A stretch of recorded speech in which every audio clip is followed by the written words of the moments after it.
secure. Steady as, yeah. Yeah, exactly.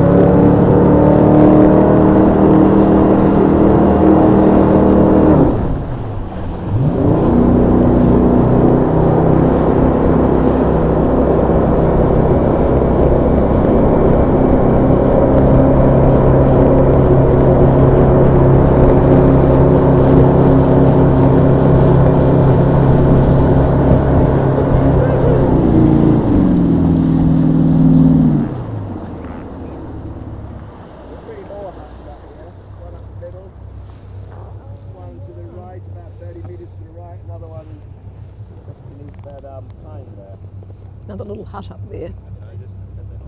Look at them. It's built into the side.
Another little hut up there.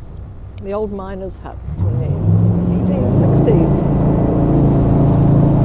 Up above there you've got another gold mine. It's also known as Doctor's Point, but it's much later. That's depression mining. During the Great Depression, the New Zealand government basically subsidised unemployed men to come back onto the goldfields, and they came from everywhere, North Island, South Island, had another go. Apparently did more drinking than they did gold mining. Government. Was there still plenty of gold there? Well, there was obviously less gold, but they were still gold, yeah, but they weren't very keen, and apparently more drinking than they did mining. Government kept on subsidising them, didn't worry them, because they didn't really want them left down. Keep them out. Yeah, it was basically get them out of sight. Yeah.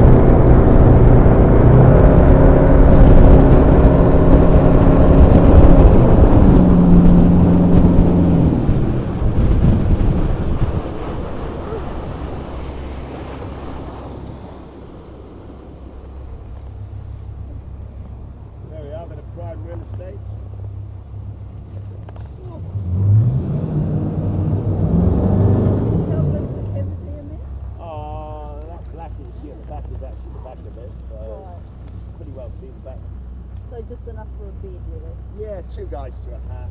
That is the original stone bed in there. These are the huts. Made the beds out of the stones. Heaps and heaps of huts underwater. The majority are swallowed up by the... Because of course this river's a lot higher now, but it's been dammed. They're beautiful though, look at that.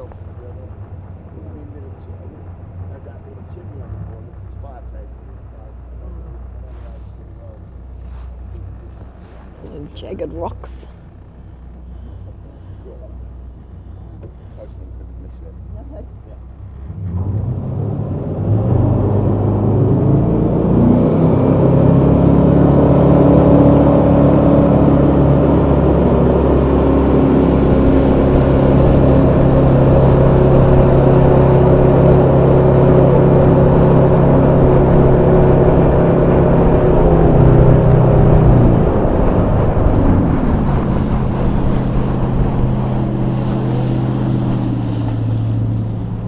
See the one over there? They reckon that's an old Chinese opium den, and the reason they reckon that is they did an archaeological survey of the area in about 1950, shortly before they put the Roxburgh Dam in. And at the back of that rock, they found a trench and it's full of empty half-pound tins of opium, which is too much for one or two Chinese guys on their own. Hence, probably an opium den, early tinny house, even though they were legal back in those days. Most of these huts were Chinese though, so you had Otago pre-1861, porous province, 1863, it quickly becomes a riches place. 1864 they discover gold on the west coast, and just by the nature of gold fever, it's always better somewhere else, off they go. The economy collapses, the provincial government needs to fix this, so they get together with the Chamber of Commerce in Dunedin and come up with this idea, let's get the Chinese to come over. So we send a delegation over to Victoria, there are thousands on the Victorian gold fields, and they entice them over, and they come late 1865, early 1866, spread out all over the hills, take over all the old claims that have been abandoned by the old boys. A bit later, the guys who went to the west coast decided, oh, it's maybe better in Otago, we'll go back on our claims, and we came across the Chinese everywhere. That's where the animosity started. The Chinese are actually pretty badly treated. They used to get blamed for a lot of crimes they probably didn't commit. They were ostracized, not normally allowed to live in the towns, not allowed to bring their women out here.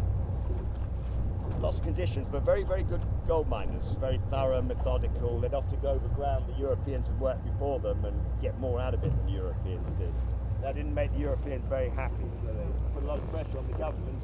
You may have heard of a poll tax that was brought out. That's right. That was that's for that reason. £10 a head. I think it went up to £100 a head in the 1870s. Big traders as well, the Chinese. Kind of an important part of their history here. They reckon probably after about 1870 onwards, it was really only Chinese down there. Would have been quite a few hundred. Of course, all the huts are on the water, most of them.